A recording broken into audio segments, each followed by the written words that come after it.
Imagine that the only worth someone has is to entertain the eyes of the individuals who sit at the top of human evolution. Dino's only sin was to be born as a human and a slave. However, there is a possibility for freedom, and his life takes a drastic and painful turn. The manga starts with us seeing two men getting slashed by a swing of a sword. It goes through their bodies, and it seemed like the sword is going through butter. As some people around start to notice the ruthless sequences and deadly combinations of his attack, they are in awe. There, a figure was going through humans, and all the other soldiers were running away from the monster while screaming. And the enemy's general questioned, "How many are they fighting against?"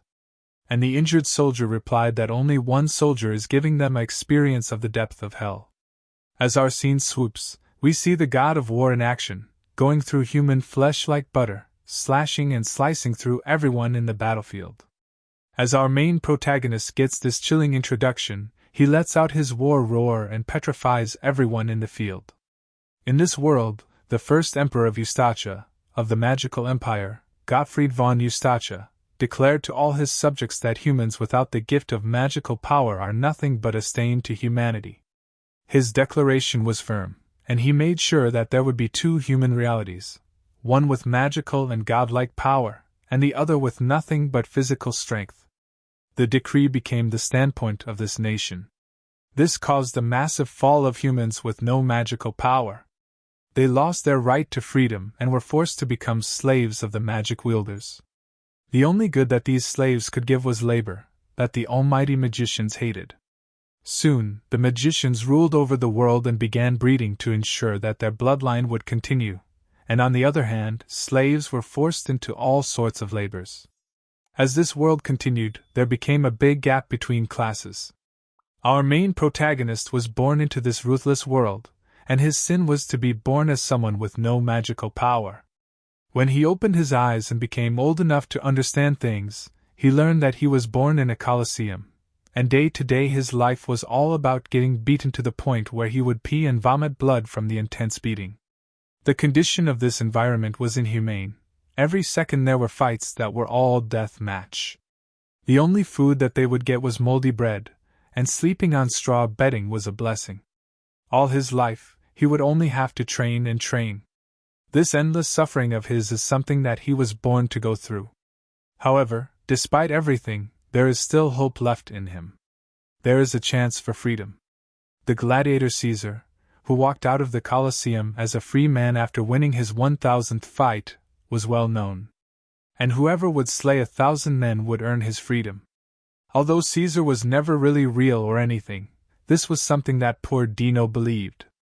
Everyone else knew for a fact that something was fishy, and either people would die before their 1000th victory or something else would take place, and they were sure that they would die in this hellhole. As broken gladiators cried for their misfortune, and how people enjoyed them being slaughtered, Dino saw this and someone patted his shoulder. There Lloyd stood with a bold stance and shouted to him that he would train him and make sure that he would make it to his 1000th victory. This was the moment where his entire life changed, and he saw a chance for freedom for the first time. As both of these friends promised to make it out alive, they honed their swords to the point that they were one with the sword, and their dream of freedom was getting closer to them step by step. As time passed, someone was slashing a person, and he threw out blood and immediately fell down. There, the announcer exclaimed and shouted how Dino, the twin sword and pride of the Colosseum, just downed a man for the 1000th time in a row. After all his hardship and countless days of honing his sword, he finally slayed the 1000th man. As he stood there, while the audience mocked him and ridiculed him, not knowing the hell he went through, he looked to the sky wondering if he would finally be free. But nothing in his life was easy. There, a woman laughed while making fun out of him, letting him know that her father made the whole story up of some Caesar guy getting his freedom after a 1000th victory. As Elsa sat on the throne and laughed, adding that this was only to encourage the low-lives to try harder, Dino finally realized that once a slave is always a slave, no matter what. As she covered her face, immediately Dino started to levitate in the air, and Elsa, the daughter of the Colosseum owner, was a magician. She lay there and ridiculed how mere inferiors could not even see the magic, and all the trash in the Colosseum are just flesh beating each other with a bunch of sticks. As she screamed how he would never be free from her and even 10,000 winds mean nothing, she stood up and exerted her energy, and there we see the terrifying figure of a snake goddess. She told him in a cold and chilling tone that if he dared to think about freedom, that must mean that his loyalty has been lacking. In the end, another torture season came in his life, and this time, the arrogant noble's daughter would take her time on him, torturing and beating him in every way possible. As blood dropped on the ground, he laughed at how the swordsmanship he worked on all his life was worthless in front of these people. Long, thick, and bloody scars were all over his body as Elsa made sure to cover him up properly to show her dominance over him. As she took pleasure in striking him hard over and over, she blushed and let out heavy breaths and leaned over to him and grabs his crotch, telling him that since he is over 18, slaves are bound to get castrated. As she let out a heavy sigh, she muttered to him that she would personally cut him out, and he should feel grateful. And there we see the sad sight of a broken human, who agreed with his master, and looked at the ground with dead eyes.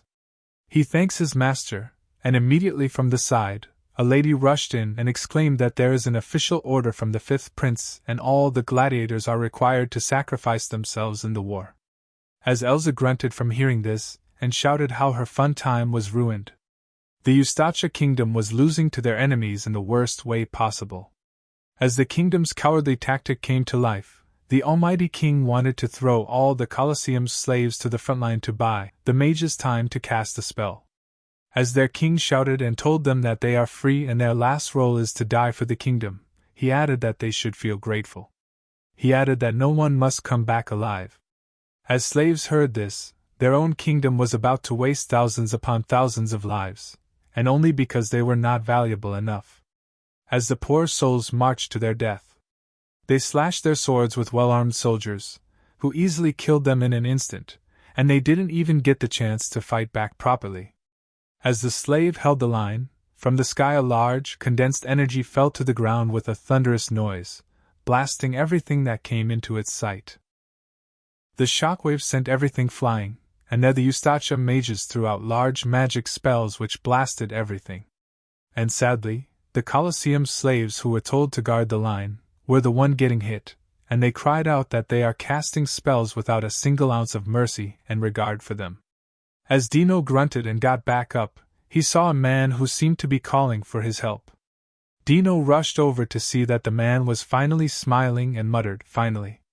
And we see that his torso was blown away, and he cried that at last he got the blessing of death, and he would be free for once in his life. Hearing this, Dino wondered to himself that there is really no hope either way he goes, and perhaps dying here is easier. As he said these lifeless things, someone almost stabbed him, and he immediately dodged and countered, and slashed through his shoulder. He did it in such a manner that the other soldier didn't even have the time to react. As more and more soldiers rushed over to him, he started cutting them down with such skill that he paved a clear way. He cried that even though it is pointless, the sword he wielded is the proof that he lived in this miserable world. As he readied himself, dozens and dozens of soldiers started to surround him. Dino screamed a deafening scream and reminded himself that he will just keep on fighting until his last breath. There, Dino became the monster he was truly bound to become. Each strike ended the lives of men around him, and he made sure that his brutality would be felt by others watching him slaughter. He cut and made sure to leave a mark as he was to die. Soon it was dawn. Dino stood there as corpses piled around him, and soldiers around him were terrified of his existence. As Dino retrieved a sword from someone's stomach, he let out big breaths, and there we see that his eyes were totally messed up, and he had fought to the point where his mental ability became too weak to even notice colors. As the soldiers retreated and cried how he fought for hours and never fell down, the commander from the back questioned what was going on and why there was a delay. The foot soldier replied that there is a soldier that they can't handle and has been giving them hell. As the mage unit's commander heard this, he immediately cast a spell and threw a deadly beast with razor-sharp teeth. As the magic monster came to the point where no human could run away, in an instant, Dino disappeared and closed his distance with the mage unit's commander.